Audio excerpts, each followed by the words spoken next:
अस्सलाम वालेकुम स्टूडेंट्स, उम्मीद है खैरियत से होंगे। आज हम शुरू करते हैं बिहेवियरल साइकोलॉजी का यूनिट नंबर 8 जो कि है stress and it's effects. Stress क्या है और फिर इसकी इफेक्ट्स क्या है हमारी बॉडी पे या हमारी मेंटल हेल्थ पे। ओके, तो वो हम सिंपली जो है ना इस यूनिट में डिस्कस करेंगे। इस यूनिट में हमारी जो ऑब्जेक्टिव है मेनली तो है डिफाइन स्ट्रेस एंड एडेप्टेशन, फिर टाइप्स ऑफ स्ट्रेस कौन कौन सी है, फिर define major sources of psychological stress and identify factors influencing stress and tolerance, develop an understanding of achieving self control through self modification। तो ये हमारा आखिरी ऑब्जेक्टिव होगा। तो चलते हैं अपने लेक्चर की तरफ। लेकिन लेक्चर पे जाने से पहले आपसे रिक्वेस्ट है, अगर आप हमारे चैनल पे नहीं हो तो चैनल को जरूर सब्सक्राइब करें और इसको फ्रेंड्स के साथ जरूर शेयर करवाएं। ओके, सबसे पहले स्ट्रेस है क्या, और फिर इसके बाद जो है ना हम आते हैं टाइप्स ऑफ स्ट्रेस की, फिर जो इसके इफेक्ट्स हैं हमारी बॉडी पे तो हम डिटेल से डिस्कस करेंगे। तो स्ट्रेस की डेफिनेशन जब हम पढ़ते हैं ना, तो stress is a state of emotional strain और प्रेशर। ये क्या होता है, ये इमोशनल स्ट्रेन का एक स्टेट होता है या इमोशनल प्रेशर का एक स्टेट होता है। अब इमोशनल स्ट्रेन क्या होता है और इमोशनल प्रेशर क्या होता है। Emotional strain feeling of mental exhaustion और फटीग, जिसमें जो है ना मेंटली इंसान एग्जॉस्टेड या फटीग महसूस करा होता है, थका हुआ महसूस करा होता है, तो उस स्टेट को हम इमोशनल स्ट्रेन कहते हैं। जैसे कि एंजाइटी में हो गया या स्ट्रेस डिप्रेशन वगैरह। तो इन कंडीशन में जब इंसान होता है, एंजाइटी में होता है, डिप्रेशन में होता है, तो उसका जो दिमाग होता है तो वो थका हुआ या एग्जॉस्टेड महसूस हो रहा है और उसको हम कहते हैं इमोशनल स्ट्रेन। दूसरा होता है प्रेशर। प्रेशर क्या है, feeling of tension caused by specific situation। अब ये जो है ना ये एक टेंशन होता है, इनका इंसान के साथ एक फिक्र होता है, एक सोच होता है, और वो फिक्र या वो टेंशन जो है ना या वो दबाव, वो प्रेशर, वो एक खास सिचुएशन से जो है ना अराइज होते हैं। जैसे कि फॉर एग्जांपल आपका वर्किंग है और वर्किंग में जो है ना आपको टाइट डेडलाइन दिया गया, तो टाइट डेडलाइन आपके लिए एक प्रेशर बनता है, एक दबाव सा बनता है। या आपका एग्जाम है और कल आपका एग्जाम है, आपने जो है ना कोर्स स्टडी नहीं किया कम्प्लीटली और आप उसी के लिए जो है ना आप अपनी जहन पे एक दबाव बढ़ा रहे हो कि मैंने इसको कंप्लीट करना है, तो क्या होता है वो आपका मेंटल प्रेशर होता है। तो ये मेंटल प्रेशर या इमोशनल स्ट्रेन जो होता है, ये से स्टेट में जब इंसान होता है तो उसको हम क्या कहते हैं, उसको हम कहते हैं स्ट्रेस कहते हैं। अब ये स्ट्रेस दोनों होते हैं, वेदर इट इज फिजिकल और साइकोलॉजिकल। फिजिकल स्ट्रेस भी इंसान पे आता है और साथ में साइकोलॉजिकल भी। फिजिकल स्ट्रेस जैसा कि आप में जो है डिफरेंट टाइप ऑफ कंडीशन में आपको कोई इलनेस है या कोई और आप पे बाहर से जो है ना वायलेंस हो गया या कोई और उसी की वजह से जो है ना आपका हार्ट रेट इंक्रीज हो रहा है, आपका बीपी इंक्रीज हो रहा है, आपको हेडेक आ रहा है या आपको डाइजेस्टिव प्रॉब्लम्स हो रही है या आपकी स्लीप प्रॉब्लम्स हो रही है, तो ये सारी ये फिजिकल फिनोमेना है। और ये फिजिकल फिनोमेना इस वजह से आते हैं कि इसमें इस स्टेट में आप पे स्ट्रेस होता है, तो ये आपकी स्ट्रेस को डिटरमिन करता है। और साइकोलॉजिकल में कौन कौन सी होती है, जैसे कि एंजाइटी हो गया, इरिटेबिलिटी हो गया, सोशल विड्रॉल हो गया, डिप्रेशन हो गया या और जितने भी इलनेस है, तो उसी कंडीशन में ये साइकोलॉजिकल स्ट्रेस आपके लिए फिर बनता है कि आपकी साइक को जो है ना ये फिर क्या करता है, अफेक्ट करता है। तो स्टेट ऑफ इमोशनल स्ट्रेन और प्रेशर, ये स्ट्रेस होता है और स्ट्रेस जो है ना फिर फिजिकल होता है और साथ में साइकोलॉजिकल भी होता है। ओके, अच्छा, अब stress is the body's reaction to any change that requires an adjustment और रिस्पांस। या सिंपली हम इस तरह कहते हैं कि आप जब आपका बॉडी एक एडजस्टमेंट चाहता है, एक रिस्पांस किसी चीज़ को देना चाहता है या कोई कंडीशन उस पर आ गई और उस कंडीशन के साथ वो अपने आप को अडाप्ट करवाना चाहता है, तो उसी के खिलाफ या उसी के लिए जो एक्शन रिक्वायर्ड होता है, जो रिएक्शन रिक्वायर्ड होता है, उस रिएक्शन को हम क्या कहते हैं, उसको हम कहते हैं स्ट्रेस कहते हैं। Okay, the body reacts to these changes with physical, mental and emotional responses. अब ये जितने भी चेंजेस आ रहे हैं ना, तो बॉडी इसके साथ क्या एक तो फिजिकली उसको रिस्पॉन्ड करे, जैसे कि मैंने आपको इधर ये एग्जांपल दे दी, तो ये डिफरेंट टाइप्स ऑफ इलनेसेस या आपको जो है ना डिफरेंट टाइप्स ऑफ स्ट्रेस आपको आ गई, तो फिजिकली उसको रिस्पॉन्ड कर रहा है या मेंटली उसको रिस्पॉन्स करे या इमोशनली। तो ये दोनों इमोशनल और मेंटल में आते हैं कि आपको जो है ना एंजाइटी, इरिटेबिलिटी आपको शो हो रहा है, आप सोशल विड्रॉल जो है ना वो शुरू करती हो। तो फिर स्ट्रेस को रिस्पॉन्ड करना ये दो तरीकों के होते हैं, बाद में हम पढ़ेंगे। एक तरीका हमारे पास पॉजिटिव वे के होता है जो हेल्दी वे होता है, दूसरा रिस्पॉन्स होता है वो नेगेटिव वे के होते हैं।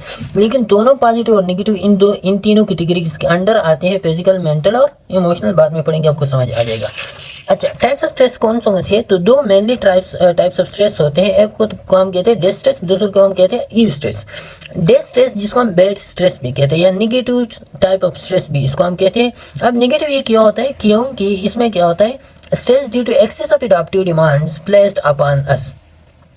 अब ये इसमें क्या होता है, इसमें जो है ना जो एडाप्टिव डिमांड्स होते हैं या जिस चीज़ के साथ आप एडाप्ट करवाना चाहते हो और वो हद से बढ़ जाए, आपके लिए कोई काम ऐसा हो कि आपके लिए हद से बढ़ जाए, फिर आप उसको मैनेज नहीं करवा सकती, तो आपको जो स्ट्रेस काज करवा रहा होता है ना, तो वो क्या होता है, वो डिस्ट्रेस होता है, cause by physical emotional problem. अब ये जो स्ट्रेस है ना डिस्ट्रेस, तो ये आपको जो physical problem different types of होते हैं या emotional different types of problems होते हैं, तो उसी की वजह से जो है ना आपको डिस्ट्रेस या बैड स्ट्रेस आते हैं। The demands are so great that they lead to bodily and mental damage. अब ये जो डिमांड्स होते हैं ना जिसकी वजह से हमारे डिस्ट्रेस हमें काज होता है, जैसे कि हमने कहा कि ये एडाप्टिव डिमांड्स बहुत ज़्यादा बढ़ जाते हैं, तो फिर क्या होता है ये इतनी ज़्यादा डिमांड्स होते हैं कि वो आपकी बॉडी और मेंटली आपको जो है ना डैमेज करवा रहा होता है। फॉर एग्जांपल हम बता दें कि कोई स्टूडेंट है और वो आ गया पेशावर, आ गया हॉस्टल में आ गया।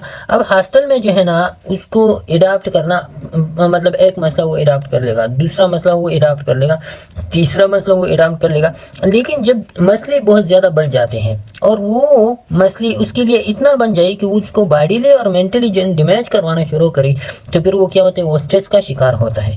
एग्जाम्पल इसका है unexpected death of a loved one. एक आपका बहुत तो वो है पसंदीदा शख्स है या आपके फैमिली मेम्बर है या आपका वाइफ है या आपका हस्बैंड है, और वो क्या हो गया, उसका अनएक्सपेक्टेड डेथ हो गया एक्सीडेंट वगैरह में। तो ये एक ऐसी सिचुएशन है जिसको आप हैंडल नहीं करवा सकते, जिसका जो डिमांड्स है वो डिमांड जो है ना वो कंट्रोल से बाहर है। तो इसी हालत में फिर आपको जो स्ट्रेस आते हैं उसको हम कहते हैं डिस्ट्रेस। इसी तरह एंजाइटी की वजह से या डिप्रेशन की इलनेस की वजह से जो स्ट्रेस आप पे आते हैं तो वो भी किस में आते हैं, डिस्ट्रेस में आते हैं। अच्छा, ये स्ट्रेस क्या होता है, अनलाइक बैड स्ट्रेस। अब ये गुड स्ट्रेस होता है, ओके, गुड स्ट्रेस या पॉजिटिव स्ट्रेस भी इसको हम कहते हैं। और distress, you stress can help with motivation, focus, energy and performance. अब इस स्ट्रेस में क्या होता है, इसमें जो है ना आपको एक किस्म की मोटिवेशन मिलता है, एक किस्म की आप जो है ना उस चीज़ पे फोकस शुरू हो जाती है आपकी, या आप में एनर्जी बिल्डअप शुरू होना होता है, या आपकी परफॉर्मेंस और भी इंक्रीज होते हैं। तो ये कौन से स्ट्रेस होते हैं, ये जो स्ट्रेस है cause by things that we perceive exciting challenging. ये जो स्ट्रेस होता है ना ये उन चीज़ों की वजह से होता है जिस चीज़ों को आप जो है ना क्या एक्साइटिंग और चैलेंजिंग आप कंसिडर करते हो। तो ऐसी चीज़ें, फॉर एग्जांपल एक न्यू जॉब है, आप न्यू जॉब को जो है ना ज्वाइन करते हो, तो आप ये अपने लिए एक चैलेंज महसूस करते हो कि मैंने अब इस न्यू जॉब को सीखना है, और उसी के लिए जो आप अपनी मेंटल हेल्थ पे या अपने आप पे जो दबाव आप डालना शुरू करते हो, तो वो भी स्ट्रेस होता है। लेकिन ये स्ट्रेस यू स्ट्रेस होता है, क्यों, क्योंकि इसी यू स्ट्रेस की वजह से जब आप अपने आप के दबाव बढ़ना शुरू करते हो तो आप उस न्यू चीज़ को सीखना शुरू करते हो। इस तरह की चैलेंजिंग वर्क है, कोई एक ऐसा काम है जो डिफिकल्ट है, जो आप नहीं करवा सकती, और उसी की वजह से उस चैलेंजिंग वर्क की वजह से आपने अपने आप पे जो है दबाव डालना शुरू किया और उसको सीखना आपने शुरू कर दिया। तो ये आपके लिए क्या है, ये आपके लिए चैलेंजिंग वर्क है। Praise from a superior for hard working. आप जो है ना कोई सख्त मेहनत कर रहे हो और आपका जो बड़ा है या आपकी कंपनी का जो बॉस होता है और वो आपको उसके लिए प्राइज करे, इनाम दे दे, तो उसी के साथ आप और भी जो है ना वो स्ट्रेस आप में आती है, आप और भी जो है ना कोशिश करते हो, हार्ड वर्किंग करते हो और उस चीज़ में आगे बढ़ने की कोशिश करते हो। तो ये क्या होता है, ये फिर आपके लिए ई स्ट्रेस होता है। जैसे कि आप एग्जाम है, एग्जाम के लिए 2 महीने बाकी है, अब उसके लिए जो है ना आप तैयारी शुरू करो, आप अपने आप पे दबाव डालो कि मैंने जो है ना इसी एग्जाम के लिए अपने आप को प्रिपेयर करना है, ये सारी सब्जेक्ट मैंने कवर करनी है, बुक साथ में स्टडी करना है। तो ये फिर क्या होता है, फिर ये आपके लिए ई स्ट्रेस होता है, ओके। अच्छा, इसके बाद जो है ना स्ट्रेस में जब आप स्ट्रेस को रिस्पॉन्ड करते हो तो रिस्पांस होता है स्ट्रेस को एडाप्टेशन के थ्रू। क्या होता है, रिस्पांस टू स्ट्रेस वो थ्रू एडाप्टेशन के थ्रू होता है। अब एडाप्टेशन क्या है, फॉर एग्जांपल आपका जो प्रेजेंट थिंकिंग होता है या आपका जो प्रेजेंट थॉट कंटेंट होता है, जिस स्ट्रेस हालत में आप सोच रहे हो, तो एडाप्टेशन में आप उस हालत को चेंज करवाने की कोशिश करते हो, simply changing the way of thinking, feeling और बिहेवियर। तो वो तरीका या वो सोच या वो फीलिंग, वो बिहेवियर आप चेंज करने की कोशिश करते हो जो स्ट्रेस काज करता है। क्या काज करता है, स्ट्रेस काज करता है। तो उस फीलिंग्स को आप चेंज करने की कोशिश करते हो उन फीलिंग्स में जो पॉजिटिव होता है, जो अनस्ट्रेसफुल होता है। The process by which human system modifies itself to follow the environment. इसमें सिंपली क्या करते हैं, इसमें जो ह्यूमन सिस्टम होता है वो अपने आप को मॉडिफाई करता है, चेंज करता है, किस लिए, कि वो एनवायरनमेंट को फॉलो करे। क्योंकि एनवायरनमेंट जो है ना उसके लिए एक रिजेक्टेड एनवायरनमेंट बन गया है, उसके लिए एक स्ट्रेसफुल एनवायरनमेंट बन गया है। अब वो अपने आप को मॉडिफाई करते हैं ताकि वो जो स्ट्रेसफुल एनवायरनमेंट है वो उसके लिए क्या हो जाए, चेंज हो जाए। फॉर एग्जांपल मैं आपको बता दूं एक छोटा सा एग्जांपल कि कोई बंदा है और वो आ गया, ये उसका टाउन है, हाउस है, विलेज है उसका, ओके, वो आ गया इधर क्या, पेशावर में हॉस्टल आ गया। अब हॉस्टल का जो एनवायरनमेंट है, अब ये इस बंदे के लिए इधर क्या है, न्यू है, क्या है, न्यू है, और इस बंदा के लिए ये एनवायरनमेंट स्ट्रेसफुल एनवायरनमेंट है। क्या है, स्ट्रेसफुल है। अब ये एनवायरनमेंट तो चेंज नहीं कर सकता, लेकिन ये अपने आप को एडाप्ट कर लेगा इस एनवायरनमेंट से कि यहाँ पे जो है ना घूमना फिरना ज़्यादा नहीं होगा as compare to the open जगह नहीं होगी जैसे कि गाँव में होते हैं। यहाँ पे वो एनवायरनमेंट नहीं होगा या वो लोग नहीं होगी, इसके लिए वो सपोर्टिव एनवायरनमेंट नहीं होगा जैसे कि इसके गाँव में था। तो ये अपने आप को जो है ना एडाप्ट करता है आहिस्ता आहिस्ता। तो ये क्या होता है, एडाप्टेशन होता है। It is a change that result from response to stress.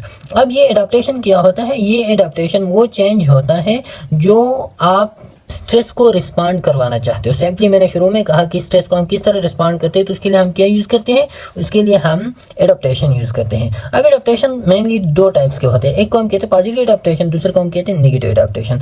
Positive adaptation क्या होता है, कोप इन हेल्दी वे, जिसमें जो है ना आप हेल्दी वे से कोप करते हो। एक्सरसाइज हो गया, रिलैक्सेशन टेक्निक्स हो गई, या सोशल सपोर्ट हो गया।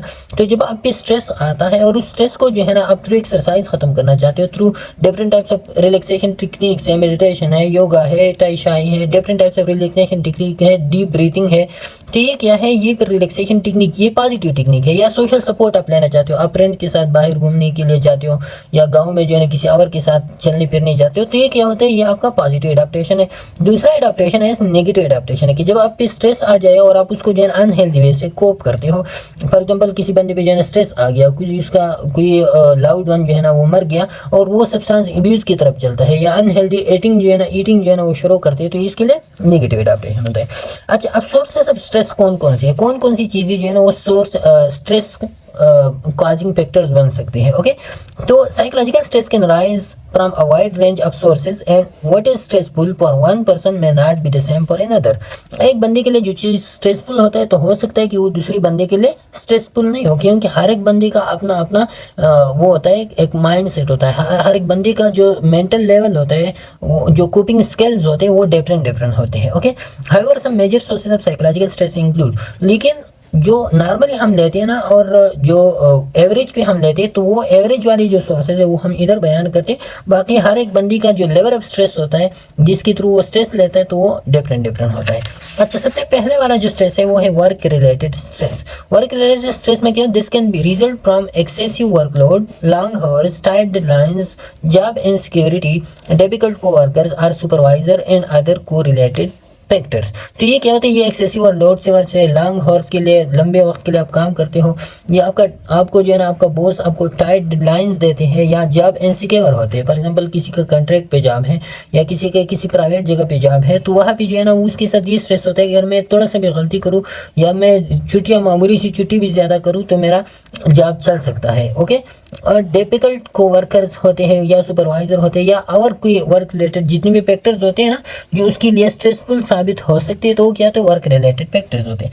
फाइनेंशियल स्ट्रेस में क्या आता है, कंसर्न अबाउट मनी, डेट, कर्जा हो गया, या अनएम्प्लॉयमेंट हो गई, या financial instability can highly be stressful. तो ये सारे आपको पता है।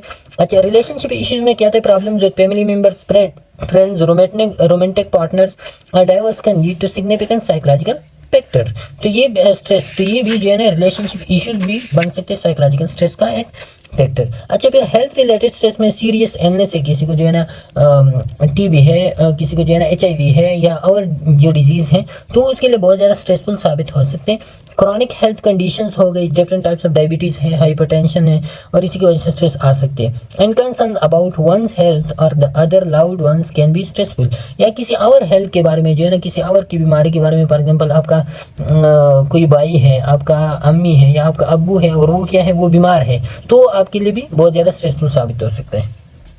अच्छा, 5वें नंबर पे major life events. Major life events में क्या होता है, life changes such as marriage हो गया, डाइवोर्स हो गया, चाइल्ड बर्थ हो गया, डेथ ऑफ लाउड वन हो गया, मूविंग और retirement can be source of stress. तो जैसे कि मैरिज हो गया, मैरिज क्या होता है कि जब आपने जो है ना फिर शादी के बाद आपने 2 जिम्मेदारियां संभालनी होती हैं। बहुत सारे लोग ऐसे करते हैं कि शादी करते हैं, शादी के बाद जो है ना उस पर घर की तरफ से बहुत ज़्यादा बढ़ता है। उसको कहा जाता है कि आप जो है ना अब आप पैसे कलेक्ट करो, आप जॉब शुरू करो, तो ये स्ट्रेस फिर उसके लिए, या डाइवोर्स हो गया, डाइवोर्स में उसके लिए मेंटल एक वो होता है, मेंटल सेपरेशन होता है, मेंटल सेपरेशन होता है, या फिजिकली भी उसको जो है ना स्ट्रेस का सामना करना पड़ता है। चाइल्ड बर्थ हो गया, चाइल्ड बर्थ के हवाले से भी कि अम्मी को या उसके जो अब्बू होता है ना, तो एक खुशी के एनवायरनमेंट होता है, लेकिन साथ साथ में जो है ना जिम्मेदारियाँ भी और बढ़ती हैं। Okay, death of loud one हो गया, मूविंग हिजरत हो गया, एक जगह से माइग्रेशन हो गया, दूसरी जगह आप जाते हो, वो जगह आपके लिए न्यू है। And retirement can be stressful. Okay, academic stress में क्या होता है, the pressure to perform well in school, college और other educational setting can lead to stress among student. तो ये स्टूडेंट, ये जो स्ट्रेस है ना, ये एकेडमिक स्ट्रेस है, ये यू स्ट्रेस है, लेकिन ये भी जब हाथ से बढ़ जाए तो फिर आपके लिए भी ये डे स्ट्रेस बन सकता है। लेकिन एकेडमिक स्ट्रेस क्या होता है कि जब आप परफॉर्म अच्छा करवाना चाहते हो तो फिर आपको जो है ना खुद इसको कैटेगराइज करो कि इसमें यू स्ट्रेस कौन सा है, डे स्ट्रेस कौन सा है, तो इजीली। एनवायरमेंटल स्ट्रेस में नेचुरल डिजास्टर हो गई, पोल्यूशन हो गया, या अदर एनवायरमेंटल फैक्टर्स भी हो सकते हैं। अच्छा, discrimination and social stress. Discrimination क्या होता है, अनफेयर ट्रीटमेंट होता है। अब दो लोगों को जो है ना डिस्क्रिमिनेट करते हैं on the basis of races वगैरह, कि ये बंदा जो है ना ये अच्छा है, ये जो है ना ये बुरा है। ओके, ये मुस्लिम है तो ये मुझे बहुत ज़्यादा अजीज़ है, इसका काम मैं जल्दी करवाऊंगा, और ये नॉन मुस्लिम है तो इसका काम मैं नहीं करूंगा, और ये जो है ना इधर लाइन में खड़ा रहेगा। तो ये क्या होता है, ये डिस्क्रिमिनेशन होता है, या ये काला है ये गोरा है। ओके, तो ये क्या है, discrimination on the basis of race, religion, ethnicity वगैरह। अच्छा, एक्सपीरियंस ऑफ डिस्क्रिमिनेशन और प्रीजुडिस। एक डिस्क्रिमिनेशन होता है ना, दूसरा प्रीजुडिस होता है।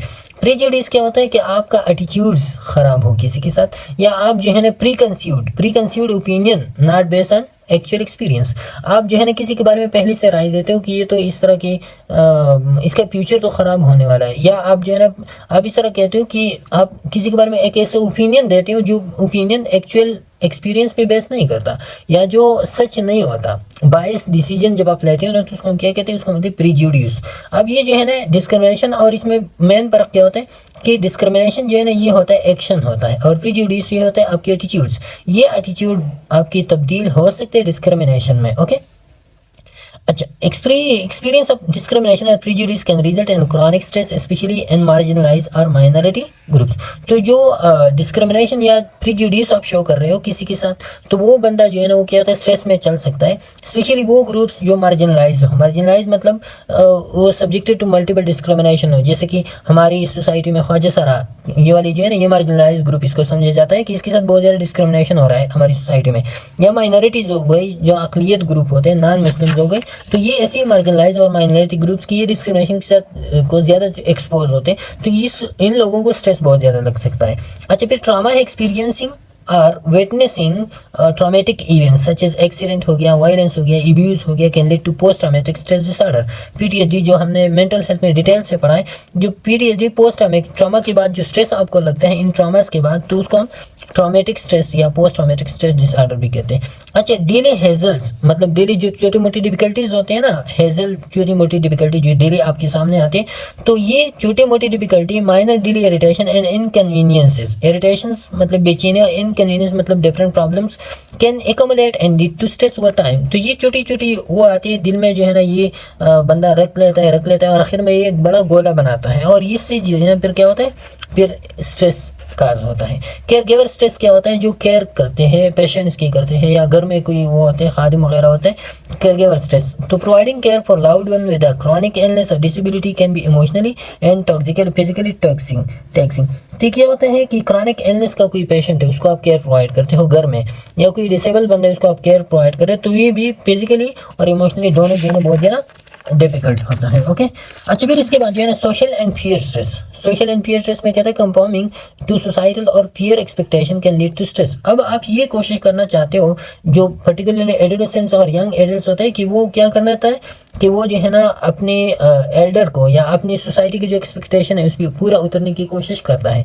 हालांकि वो एक्सपेक्टेशन उसके लिए अच्छी नहीं होती, तब भी जो है ना वो चाहता है कि मैं क्या करूँ, जो मेरा सोसाइटी मुझसे चाहता है या जो मेरा घर मुझसे चाहता है, तो उस पर मैं 100% पूरा उतरूँ। तो ये भी उसको जो है ना स्ट्रेस की तरफ लेके जाता है। Uncertainty and change, fear of unknown, uncertainty about future और resistance to change and can contribute to stress. ये क्या होता है, अननोन का फियर हो गया, कोई आने वाला है, कोई मुझे मारने वाला है, इस तरह के लोग कहते हैं। अनसर्टेनिटी अबाउट फ्यूचर, कि मेरा फ्यूचर जो है ना वो कैसा होगा। आपने जो है ना अभी कोई फॉर एग्जाम्पल BS कर रहा है, BS के बाद जो है ना वो ये सोच रहा है अभी कि मैं जॉब करूँगा या नहीं करूँगा, मैं कुछ कमाऊँगा या नहीं कमाऊँगा, ठीक है, तो फ्यूचर स्ट्रेस होता है। अच्छा, resistance to change can contribute, या कोई चेंज को आप रेजिस्ट करवाना शुरू करते हो। फॉर एग्जाम्पल कोई आपकी सोसाइटी में कोई ऐसा चेंज आ रहा है और इस चेंज को जो है आप क्या करते हो, रेजिस्टेंस, पॉलिटिकल वगैरह, ये एक पार्टी है, एक पार्टी से जो है ना दूसरी पार्टी के तरफ कोई जा रहा है और आप उसको रेजिस्टेंस पेश कर रहे हो कि नहीं, तो ये भी ऐसी कंडीशंस होती है ना जो आपको स्ट्रेस की तरफ लेके चलते हैं। पर्सनल एक्सपेक्टेशन एंड परफेक्शनिज्म, आपका जो पर्सनल एक्सपेक्टेशंस होते हैं, अपने आप से जो एक्सपेक्टेशंस आप रखते हो, या अपने आप को जो है आप एक परफेक्ट बंदा तस्वर करते हो कि मुझसे तो कोई गलती नहीं होगा, और जब आपसे थोड़ी सी भी गलती हो जाए तो फिर आप जो है ना बहुत ज़्यादा फेलियर, बहुत ज़्यादा स्ट्रेस में आप चलते हो। ओके, तो unrealistically high standard for oneself and fearing failure can be significant source of stress. अच्छा, टेक्नोलॉजी एंड इंफॉर्मेशन ओवरलोड में constantly connectivity, information overload and pressure to stay updated with the technology can cause stress. तो technology information overload में ऐसा होता है, for example हमारे साथ ये मोबाइल्स हैं, अभी मोबाइल में हम क्या करते हैं कि हम मुसलसल कनेक्टिविटी के साथ रखते हैं। 1-2 घंटे के लिए भी जब हम इससे जो है ना अलग हो जाते हैं तो हम एक स्ट्रेस की तरफ लेके चलते हैं। या आप पे इंफॉर्मेशन ओवरलोड हो जाए, आप कोई कंपनी में वगैरह में काम करते हो और वहाँ पे जो है ना आप एक टेक्नोलॉजिकल, आप कंप्यूटर वगैरह पे काम करते हो और आप पे जो है ना बैक वक्त बहुत ज़्यादा ईमेल्स आ जाए, उसको देखना होता है, या और कोई इंफॉर्मेशन ओवरलोड हो जाए अभी, तो ये क्या होता है, आपके लिए स्ट्रेसफुल होता है। अच्छा, legal and bureaucratic stress, legal में मतलब आपका जो कानूनी आप पे कोई वो लग गया, कोई दफ़ा वगैरह आप पे लग गया, या आपको जो है ना जेल भेजा गया, तो ऐसी हालत में जो स्ट्रेस आप पे गुजरता है। और ब्यूरोक्रेटिक मतलब जो सरकारी मुलाजिम होते हैं उसमें जो कैद होते हैं, या जो ब्यूरोक्रेट्स की तरफ से जो स्ट्रेस होते हैं ना, dealing with legal issues and bureaucracy can be stressful. Legal लोगों के साथ जो है ना आप डील करते हो, या ब्यूरोक्रेट्स होते हैं सरकारी मुलाजिमों के साथ जो है ना आप क्या करते हो, डील करते हो, आपका कोई मसला है और मसले में आप फंस गए हो, तो ये भी आपके लिए फिर क्या होता है, स्ट्रेसफुल होता है। Lack of work life balance, difficulty and balancing work and personal life can be lead to stress. तो आप जो है ना अपने आप में, अपनी ख़ानदानी लाइफ में और अपनी जो बिजनेस लाइफ होता है उसमें आप बैलेंस रखने की कोशिश करते हो। आपके पास उधर बिजनेस के लिए टाइम कम होता है, इधर जो है ना फैमिली के लिए टाइम कम होता है, तो दोनों जो है ना एक को एक तरफ खींचने की कोशिश करते हो, दूसरे को दूसरी तरफ खींचने की कोशिश करते हो, ये आपके लिए स्ट्रेसफुल साबित हो सकता है। अच्छा, effective stress management techniques and coping strategies can help individual better deal with these sources. अब इन सोर्सेज के लिए या इन स्ट्रेस को मैनेज करने के लिए इंसान के साथ एक इफेक्टिव स्ट्रेटजी होना चाहिए, एक इफेक्टिव कोपिंग स्किल्स उसके साथ होना चाहिए। इसी के थ्रू जो है ना वो इस पर क्या कर सकता है, इस पर वो मैनेज कर सकता है इन स्ट्रेसर्स को। ओके, अच्छा, इसके बाद जो है ना ये वाली स्ट्रेसर हो गई जो आपको लेके चलते हैं स्ट्रेस में। अब कौन से फैक्टर्स हैं जो जिसकी वजह से स्ट्रेस इंटॉलरेंस आते हैं। अब समझिए कि स्ट्रेस इंटॉलरेंस है क्या। Stress intolerance refers to individual inability to effectively cope with and manage stress, leading to heightened stress reactions and negative outcomes. इसमें सिंपली होता है कि स्ट्रेस इंटॉलरेंस एक इंडिविजुअल की इनस्टेबिलिटी है कि वो किसी चीज़ के साथ कोप करे। स्ट्रेस इंटॉलरेंस मतलब ये कि आपने स्ट्रेस को सही तरह से टॉलरेट नहीं किया, बर्दाश्त नहीं किया, स्ट्रेस आपकी बर्दाश्त से बाहर निकल गया और आपके लिए प्रॉब्लम काज कर गया, तो ये क्या होता है, स्ट्रेस इंटॉलरेंस होता है। ओके, अच्छा, leading to heighten stress reactions and negative outcome, जो आपके स्ट्रेस रिएक्शन को और भी हाइटन करता है, आप स्ट्रेस को सही तरह से कोप नहीं कर सकते और इसकी से ना आपको नेगेटिव आउटकम्स आ सकते हैं, जैसे कि डिफरेंट टाइप्स ऑफ डिजीज की तरफ आप चलते हो, जैसे कि हमने कहा फिजिकल इन्फ्लुएंसेस या जो इमोशनल इन्फ्लुएंसेस जैसे कि आते हैं, आप अब्यूज़ सब्सटेंस अब्यूज़ की तरफ चलते हो, आप अनहेल्दी डाइटिंग की तरफ चलते हो, तो फिर ये जो है ना ये क्या होता है, नेगेटिव आउटकम्स होते हैं। अच्छा, several factors can influence a person stress intolerance. अब ये जो स्ट्रेस इंटॉलरेंस है, ये स्ट्रेस को बर्दाश्त न करना है, इसके लिए डिफरेंट टाइप्स ऑफ फैक्टर्स होते हैं। These factors can vary from person to person and include, ये जो फैक्टर्स होते हैं ना, ये एक शख्स से दूसरी शख्स में ये चेंज करता है। और इसमें मेनली कौन कौन से फैक्टर्स है। नंबर फर्स्ट वन जेनेटिक्स है। Genetics play a major role in causing stress और stress intolerance. Okay, genetic predisposition can play a role and person responds to stress. तो ये जो जेनेटिक प्रीडिस्पोजिशन होता है, मतलब आपका जो जेनेटिक मेकअप होता है ना, तो वो क्या करता है, वो इंसान का जो रिस्पांस होता है स्ट्रेस के खिलाफ, तो उसको मेजर अफेक्ट करता है। सम इंडिविजुअल में be genetically more susceptible to stress related condition like anxiety and depression.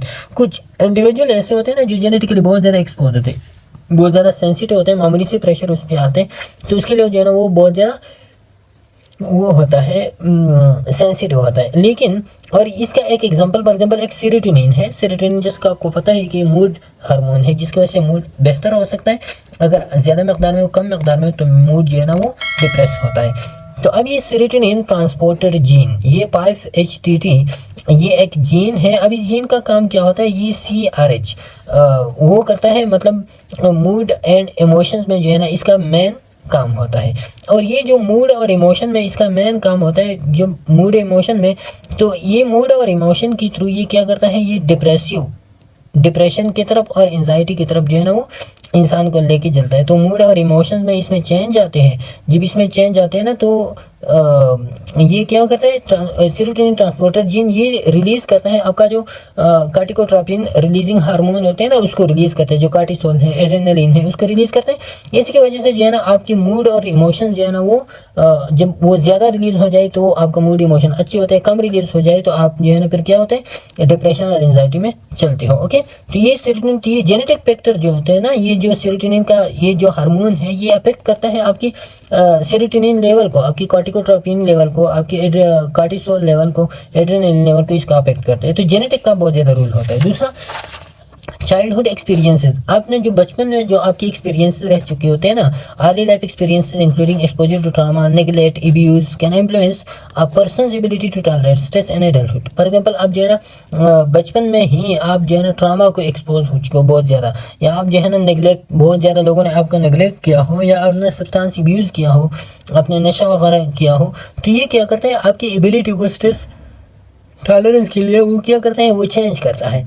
Childhood adversity can result in mall adaptive stress. और इसका खुलासा ये कि जो चाइल्डहुड एडवर्सिटी होता है, मतलब आपकी चाइल्डहुड में जो है ना आपने कुछ एडवर्स एक्सपीरियंसेस आपने की हो, तो वो पर जो एडवर्स एक्सपीरियंसेस आपने चाइल्डहुड में की हो तो वो क्या कर रहा है, आपको माल एडाप्टिव स्ट्रेस की तरफ जो है ना वो लेके जाते हैं। डिफरेंट टाइप्स ऑफ वो एडवर्स चाइल्डहुड एक्सपीरियंसेस होते हैं ना, मतलब आपने ये बचपन ही में जो है ना आपने क्या किया, आपसे जो है ना माँ बाप फॉर एग्जाम्पल अल्लाह ना करे आपके वो करे हो गई, बचपन ही में इंतकाल कर गए, या जो है ना आप बचपन ही में आप एक्सीडेंट का शिकार हो गए, आप डिसेबल बन गए, या बचपन ही में जो है ना आपने सब्सटेंस अब्यूज़ किया, आप जो है ना लोगों ने आपको नेगलेक्ट किया। तो ये क्या होता है, ये एक चाइल्डहुड एडवर्सिटी है या एडवर्स एक्सपीरियंसेस है जो इसको माल एडाप्टिव रिस्पॉन्सेज के थ्रू लेके जाते हैं। फिर उम्र भर जो है ना वो नशावर होता है, इस तरह की डिफरेंट कंडीशंस के साथ हो सकती है।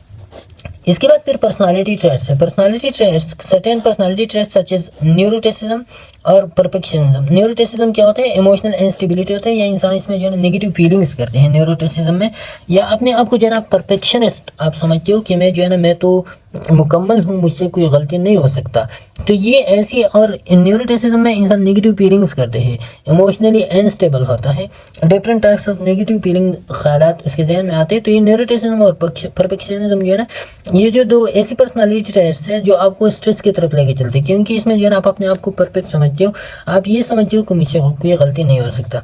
और high stress, individual with the stress may be more prone to experiencing elevated stress level.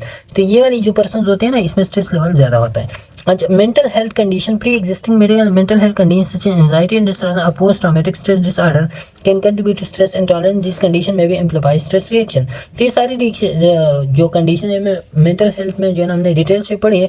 तो ये जो कंडीशन है, एंजाइटी हो गया या पोस्ट ट्रॉमेटिक स्ट्रेस डिसऑर्डर हो गया, तो ये क्या होता है, ये आपको स्ट्रेस इंटॉलरेंस की तरफ लेके चलते हैं, आप स्ट्रेस को जो है ना फिर माल एडॉप्ट करते हो। ओके, अच्छा, इसके बाद जो है ना फिर आता है ये कंटिन्यूटी या लैक ऑफ कोपिंग स्किल्स इसमें आते हैं।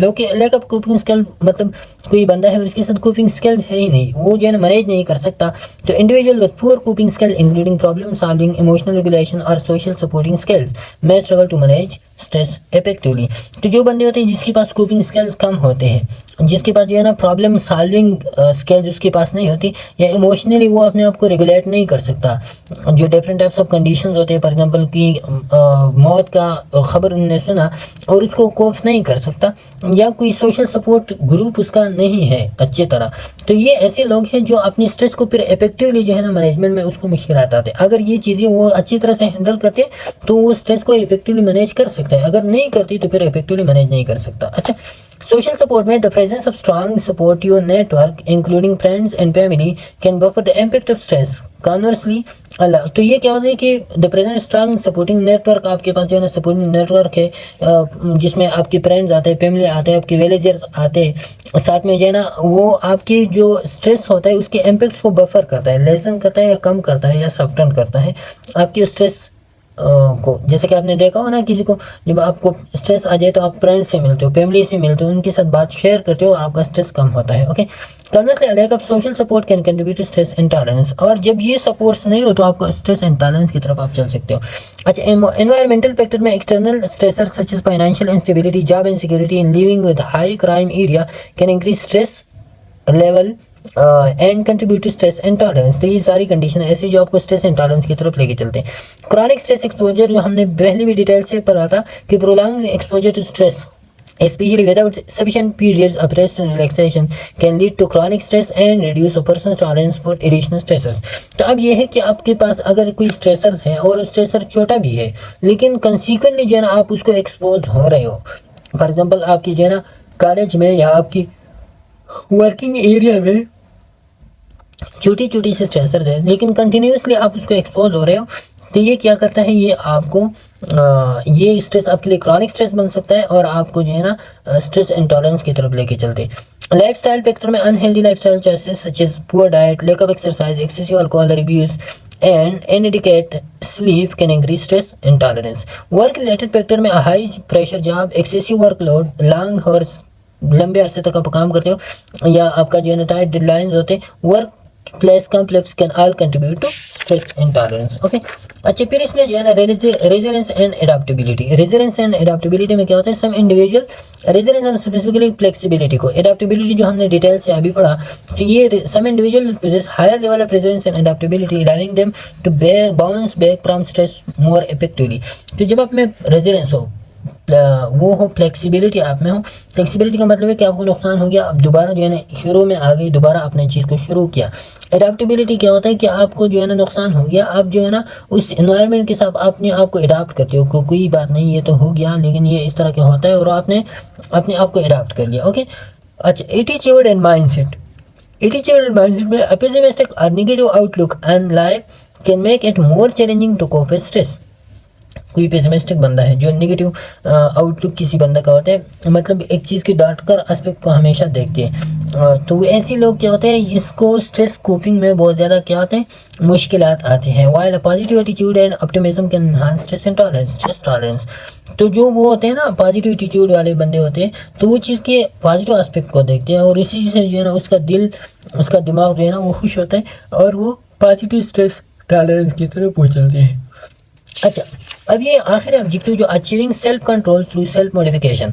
सेल्फ मॉडिफिकेशन के थ्रू आप अपने आप पे कंट्रोल किस तरह लेके आ सकते हो during the stress. Okay, achieving self control through self modification is a process that involves consciously and intentionally changing your behaviour, thoughts and emotion to better manage your impulses and make more deliberate decision.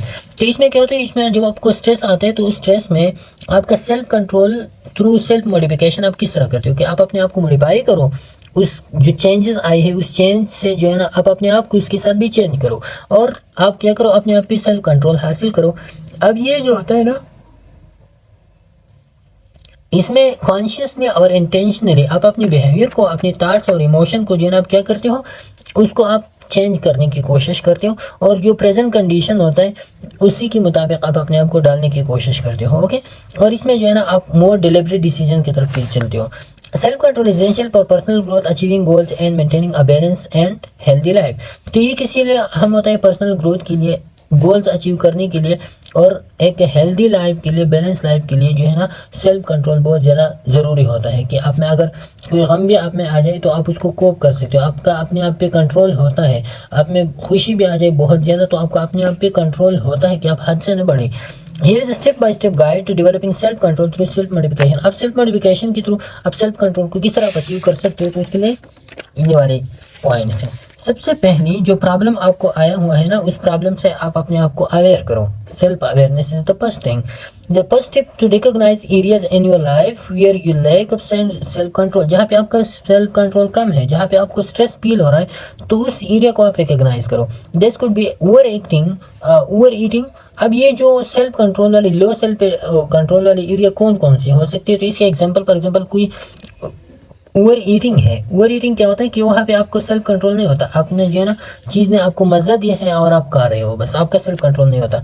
Procrastination में क्या होता है? Procrastination में आप काम को delete करते हो, चीज़ों को जो है ना आप डिलेट करते हो, अपने आप पे अब एक बर्डन बनाते हो। ये काम जो है ना आज नहीं कर सकता, कल कर लूँगा, बस कल हो जाएगा इंशाल्लाह, कल नहीं फिर परसों, परसों नहीं फिर परसों, और इस तरह के जो है ना ये काम आपको डिले हो रहे हैं, तो ये आपके लिए स्ट्रेस बन सकते हैं। एंगर आउटबर्स्ट है। एंगर आउटबर्स्ट से क्या होता है? आप एकदम से जो है ना गुस्सा होते हैं, तो आपका फाइट एंड फ्लाइट हार्मोन जो है ना वो रिलीज होते हैं, और इसी की वजह से आपका heart rate, BP, muscle tension सब कुछ इंक्रीज होता है, आप स्ट्रेस में चलते हो। अच्छा, any other behaviour that you want to modify, और कोई बिहेवियर है जिसको आप मॉडिफिकेशन चाहते हो, तो सबसे पहले आप उस बिहेवियर को क्या करो? रिकॉग्नाइज करो कि whether it's over eating, whether it's procrastination, whether it's anger outburst, और स्ट्रेस है आपके लिए। ओके। अच्छा, फिर आपने जब अवेयरनेस की, तो अवेयरनेस के बाद आप गोल्स को, क्लियर गोल्स को आप सेट करो। Define specific, measurable and achievable goals for the self control you want to develop. उसके लिए जो है ना आप स्मार्ट गोल्स अरेंज करो। स्मार्ट का एस का मतलब स्पेसिफिक है, एम का मतलब मेजरेबल है, ए का अचीवेबल है, आर का रेलेवेंट है, एंड ठीक है टाइम बाउंड है, कि आपका गोल जो है ना वो स्पेसिफिक हो, फिर वो मेजरेबल हो। मेजरेबल का मतलब ये है कि आपके जो गोल्स है वो गोल्स कितनी हद तक है, या कितनी गोल्स आप अटेंड करना चाहते हो, या कितने डीप में आप जो है ना उस गोल के आप जाते हो। तो मेजरेबल गोल के आपके होते हैं, एक स्पेसिफिक ऑब्जेक्टिव्स आपके गोल के होते हैं। ओके। अच्छा, फिर जो है ना अचीवेबल गोल्स आपके होते हैं। ऐसा ना हो कि आप ऐसी गोल अपने आप को सेट करो जो सिर्फ ख्याली होते हैं। अच्छा, रेलेवेंट भी वो गोल होना चाहिए, जो आपका स्ट्रेस होता है ना उस स्ट्रेस के साथ आपका गोल रेलेवेंट होना चाहिए। फिर टाइम बाउंड भी आपकी गोल्स होना चाहिए, ताकि ऐसा ना हो कि आप स्ट्रेस है और स्ट्रेस जो है ना आगे बढ़ता जा रहा है, और आप गोल ऐसे सेट करो कि वो 3 साल 4 साल बाद जो है ना वो इफेक्टिव शो हो रहा है, तो फिर उस स्ट्रेस ने आपका बेड़ा उधर तक जो है ना वो वर्क किया होगा। Okay. Having a clear target you will provide motivation and sense of direction. तो ये जब आपका क्लियर टारगेट होता है तो आपको एक मोटिवेशन देता है, आपको एक सेंस ऑफ डायरेक्शन बताते हैं कि आपने इस हिम्मत अब जाना है। आइडेंटिफाई ट्रिगर्स, फिर आपने जो है स्ट्रेसर को या ट्रिगर्स को आपने जो है ना आइडेंटिफाई करना है। Understand what triggers you lack of self control, जो आपका सेल्फ कंट्रोल है वो लैक उसमें किस वजह से, कौन सी ट्रिगर्स है उसके लिए। दिस ट्रिगर के भी एक्सटर्नल फैक्टर्स इसमें आते हैं, स्ट्रेस होता है, पीयर प्रेशर होता है, या कोई इंटरनल फैक्टर जैसे कि नेगेटिव इमोशंस हो गए, बोर्डम हो गया। तो ये एक्सटर्नल इंटरनल फैक्टर जो है ना ये आपके लिए ट्रिगर बन सकते हैं, जो आपको स्ट्रेस की तरफ लेके चलते हैं। ओके। अच्छा, फिर आपने आपको जब आपने ट्रिगर को भी आइडेंटिफाई किया, तो फिर जो है ना मॉनिटर योर बिहेवियर, अपनी बिहेवियर का जांच पड़ताल अब आप कर लो। ओके। कीप अ जर्नल और use tracking app to record instances when you struggle with self control. क्या करो, आप एक जर्नल, एक डायरी अपने साथ जो है ना आप उठाओ, या कोई ट्रैकिंग ऐप अपने साथ रखो कि ये ऐप है आपके पास, अभी जो है ना आपने ये एक्शन किया, उसका किसी ने ये जवाब दिया, उसका आपको बिहेवियर आपने ऐसा शो किया, तो ये सब कुछ आप अपने साथ जो है ना वो क्या करो, आपका सेल्फ कंट्रोल किया था आपने जो है ना, किस चीज़ से आपने उसका दिफा किया, तो ये सारी चीज़ें आप अपने साथ नोट कर लो। Note the circumstances, emotion and thoughts that lead to the behaviour. उस बिहेवियर को ले जाने के लिए कौन सी इमोशन इसके पीछे इन्वॉल्व थी, कौन सी सर्कमस्टांसेस सिचुएशंस थी, या कौन सी ख्यालात थी आपकी, तो आपको अपने बिहेवियर का फिर पता चलेगा कि बिहेवियर को जब मैंने इस तरह रिएक्ट किया तो क्या असर निकला, पॉजिटिव इसमें किया था, नेगेटिव इसमें किया था। डेवलपिंग कोपिंग स्ट्रेटेजी, जब आपने बिहेवियर को आप आइडेंटिफाई किया, मॉनिटर किया, इसके बाद जो है ना आप स्ट्रेटेजीज को डेवलप करो। Identify healthier ways to deal with triggers and impulses, इसमें जो है ना आप हेल्थियर वेज को ढूंढो, ताकि उस ट्रिगर्स और इम्पल्सेस को आप क्या करो, डील करो। ओके। उस ट्रिगर और इम्पल्सन को खत्म करने के लिए आप हेल्थियर वे को ढूंढ लो, ना कि अनहेल्दी वे की तरफ आप चले जाओ। This could include relaxation technique है, जैसे कि डीप ब्रीथिंग है, योगा है वगैरह। टाइम मैनेजमेंट है, टाइम आप मैनेज करते हो, इतने टाइम पे मैंने ये काम ख़त्म करना है, इतने में। स्ट्रेस रिडक्शन है, स्ट्रेस को आप रिड्यूस करो, तो ये भी एक कोपिंग स्ट्रेटजी आप इसके लिए जो है ना वो यूज़ करो कि स्ट्रेस को मैंने एक्सरसाइज के थ्रू जो है ना वो ख़त्म करना है, या किसी और तरीके से। और seeking support from friend professional, या कोई हेल्थ केयर है, नर्सेज है, डॉक्टर है, या जो है ना आपका क्या है फ्रेंड्स है, उस फ्रेंड्स से जो है ना आप सोशल सपोर्ट लेते हो, तो ये क्या होता है, ये कोपिंग स्ट्रेटजीज होते हैं और हेल्दी कोपिंग स्ट्रेटजीज होते हैं। इस जब आपने कोपिंग स्ट्रेटजीज को डेवलप किया कि ये काम मैंने करना है, तो उस कोपिंग स्ट्रेटजीज को अप्लाई करने के लिए आप जो है ना क्या करो, प्रैक्टिस माइंडफुलनेस करो। माइंडफुलनेस क्या होता है कि आप अटेंशन को आप जो अटेंशन स्पेन है उसको आप ठीक करो। Mindfulness technique can help you become more aware of your thoughts, emotions and the moment. उसी मोमेंट में जो आपकी थॉट्स होते हैं, जो इमोशंस होते हैं, उसी टाइम पे उसको फाइंड करने के लिए माइंडफुलनेस बहुत ज़्यादा हेल्पफुल होता है। This awareness can help you catch your self before acting impulsively. तो ये जो बिहेवियर होता है या जो अवेयरनेस होता है, माइंडफुलनेस होता है, आपका फोकस जो है ना वो मरकूज रखते हैं। तो ये आपको बताता है कि अभी जो है ना आपको एक इम्पल्स आ रही है तो आपको इसके खिलाफ किस तरह रिएक्ट करना है। Paying attention to the present moment without judgement.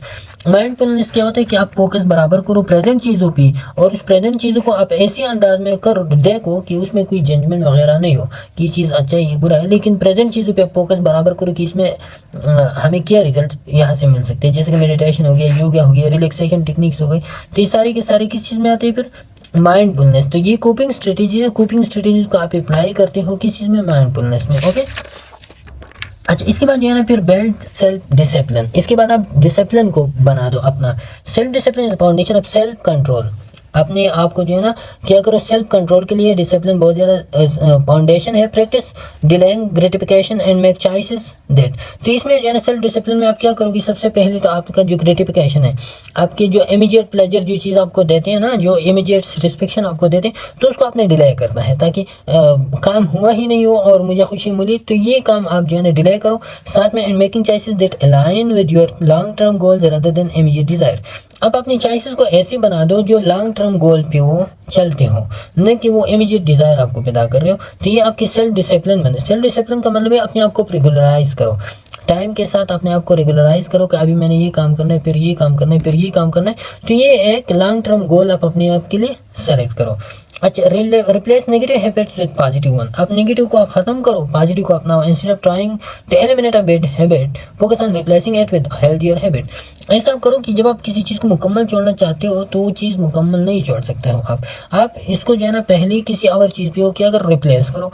For example मैं आपको बता दूं, एक बंदा है वो गेम खेल रहा है, पबजी गेम कोई खेल रहा है। तो ये पबजी अब उसके लिए क्या है, ये पबजी उसके लिए वो है निगेटिव एस्पेक्ट है। अब इससे निकलने के लिए जो है ना ये डायरेक्टली स्टडी शुरू करे तो ये उसको अच्छा नहीं लगेगा, या डायरेक्टली उसको ख़त्म नहीं कर सकता। तो इसी पबजी से डायरेक्टली स्टडी में तो ये क्या करे, पबजी से पहले कोई ड्रामा मूवी शू वगैरह वो चीज़ें जो है ना देखना शुरू करे। फिर ड्रामा से जो है ना आहिस्ता आहिस्ता कि ये कोई एक सॉन्ग वगैरह पे आ जाए, फिर जो है ना स्टडी वगैरह पे। तो ये जो हैबिट्स होते हैं ना, तो ये रिप्लेस कर दिया आपने स्टडी पे, पबजी को आपने किसी स्टडी पे आपने रिप्लेस कर दिया। लेकिन जब आप इसको मुकम्मल ख़त्म करना चाहते हो, मोबाइल उधर बैंक और ये, तो फिर वो चीज़ आप ख़त्म नहीं कर सकते, आपके लिए डिफिकल्ट बनता है। Okay, create a supportive environment, share your goals with friends or family members who can offer encouragement and hold you accountable. Joining support groups or finding a mentor can also be helpful. अब जो है ना इसमें आप supportive system अपने लिए ढूंढो। आप फ्रेंड्स के साथ आप मिलो, फैमिली मेम्बर के साथ मिलो, या आपके सपोर्टिंग ग्रुप्स होते हैं, फ्रेंड्स होते हैं डिफरेंट टाइप्स ऑफ, या कोई मेंटोर आप अपने लिए ढूंढो, कोई हेल्थ केयर प्रोफेशनल के साथ आप वो बना लो और वो आपको सपोर्ट करे। तो ये क्या होता है, आप स्ट्रेस से निकल सकते हो, आप सेल्फ कंट्रोल आप में आ सकते हैं। अच्छा, learn from your mistakes, expect setbacks and relapsing along the way. जब आप काम करते हो तो उस काम में जो है ना आप सेटबैक्स को एक्सपेक्ट करो कि रुकावटें मेरे सामने आ सकते हैं, जहाँ साथ में रिप्लेसेस मैं जो है ना पालन बैक हो सकता हूँ, मुझे फेलियर आ सकते हैं। तो ये अपने आप से आप एक्सपेक्ट करो and then mean you they have and don't get discourage. और जब ये सेटबैक्स आते हैं, जब ये रिलैप्सेस आते हैं आपकी लाइफ में, तो फिर आपने डिस्करेज नहीं होना है। Instead analyse what went wrong, learning from your mistake. तो आपने ये नहीं करना कि बस ये हो गया बस ख़त्म, मेरा ज़िंदगी ख़त्म, नहीं। आप उस चीज़ को एनालाइज करो कि क्यों ऐसा मेरे साथ हुआ, मेरी मिस्टेक्स क्या थी, उस मिस्टेक को आप ढूंढो and use them as opportunity for growth. और इन मिस्टेक को आप ऐसा समझो कि ये आपके लिए एक अपॉर्चुनिटी था जिससे आपने सीख लिया और अभी जो है ना आप आगे बढ़ते हो। ओके, रिवार्ड योर सेल्फ में celebrate your success even small one, rewarding yourself for achieving self control milestone can motivate you to continue your self modification journey। तो अब इसमें क्या होता है कि जब आप छोटी छोटी चीज़ों पे अपने आप को रिवार्ड देते हो तो आप में एक किस्म की मोटिफिकेशन सेल्फ मोटिवेशन आते हैं, और वो मोटिवेशन आपकी सेल्फ मोटिफिकेशन में बहुत ज़्यादा हेल्पफुल होता है। अच्छा, सीख प्रोफेशनल हेल्प। अगर फिर भी जो है ना आपका स्ट्रेस इतना ज़्यादा है कि आप खुद हैंडल नहीं कर सकते, तो आपने फिर जो है ना सेल्फ कंट्रोल के लिए आपने जो है ना क्या करना है, significantly impact your life already ingrained, consider considering seeking the assistance of a therapist or counselor who specialize in behavior modification and self control techniques। तो ऐसे डॉक्टर के साथ, ऐसे नर्स के साथ जो है ना आपने फिर वो बनाना है कि वो क्या बिहेवियर मॉडिफिकेशन में, सेल्फ कंट्रोल में जो है ना क्या होता है, वो प्रोफेशनल होता है। अच्छा, फिर इसके बाद जो है ना जो 13 नंबर पॉइंट है, परसिस्टेंट बी पेशेंट। जो काम आप करते हो उसमें आप परसिस्टेंट रहो, मुस्तकिल मिजाज रहो, और साथ में जो है ना आप बी पेशेंट रहो, साबिर रहो आप इसमें। Developing self control is a gradual process that takes time and efforts. जब आप सेल्फ कंट्रोल अचीव करना चाहते हो तो ये कोई छोटा मोटा काम नहीं है, इसके लिए आपने टाइम देना होता है, एक लंबे अरसे तक एक लॉन्ग जर्नी होता है। Stay committed to your goals and be patient with yourself. जो आपके गोल्स होते हैं उसके साथ आप कमिटेड रहो कि ये गोल मैंने अचीव करने हैं, और अपना आपके साथ आप पेशेंट रहो, आप जो है मुस्तकिल मिजाज रहो, आप साबिर रहो कि ये मुश्किलात मेरे सामने है, इसको मैं क्रॉस करूंगा और उस गोल को मैं अचीव करूंगा। चेंज डजंट हैपन ओवरनाइट, क्योंकि चेंजेस जो है ना ये ऐसा नहीं होता कि एक दिन में जो है ना आपका सेल्फ कंट्रोल आ जाए। Okay, maintain a healthy lifestyle. इसके साथ आप लाइफस्टाइल को हेल्दी बना दो, एडिकेट स्लीप करो, आप रेगुलर एक्सरसाइजेस करो, बैलेंस डाइट ले लो। ये सारी ऐसी है जो आपकी सेल्फ कंट्रोल को इंप्रूव कर सकता है और आपकी फिजिकल मेंटल वेलबींग को भी इंप्रूव कर सकता है। Okay, by systemically addressing your triggers, learning new coping skill. तो सिस्टमिकली या ऑर्डरली सबसे पहले आपने ट्रिगर को एड्रेस करना है, कौन कौन से ट्रिगर है, कौन कौन से स्ट्रेसर है जो आपके स्ट्रेस खास करते हैं। Learning new coping strategies, stress को कोप करने के लिए, मैनेज करने के लिए आप न्यू कोपिंग स्ट्रेटेजीज जो है ना वो ढूंढो। एंड कल्टिवेटिंग सेल्फ डिसिप्लिन, और अपने सेल्फ डिसिप्लिन को, आप अपने लिए सेल्फ डिसिप्लिन को बना दो उस स्ट्रेटेजी या कोपिंग स्किल्स के बेस पे। You can make significant progress in developing the self control needed to achieve your personal and professional goals. तो इसी ट्रिगर्स की या इसी सिस्टमिक ऑर्डर के थ्रू जो है ना, जो हमने इधर ये 14 पॉइंट्स बता दी, तो इसी के थ्रू आप क्या कर सकते हो, आपका जो पर्सनल और प्रोफेशनल गोल होता है सेल्फ कंट्रोल अचीव करने के थ्रू आप अचीव कर सकते हो। ओके, तो ये था आज का हमारा लेक्चर। उम्मीद है आपको समझ आ गया होगा। इंशाल्लाह फिर नेक्स्ट लेक्चर में मुलाकात होगी, तब तक के लिए इजाजत दीजिए। अल्लाह हाफिज़।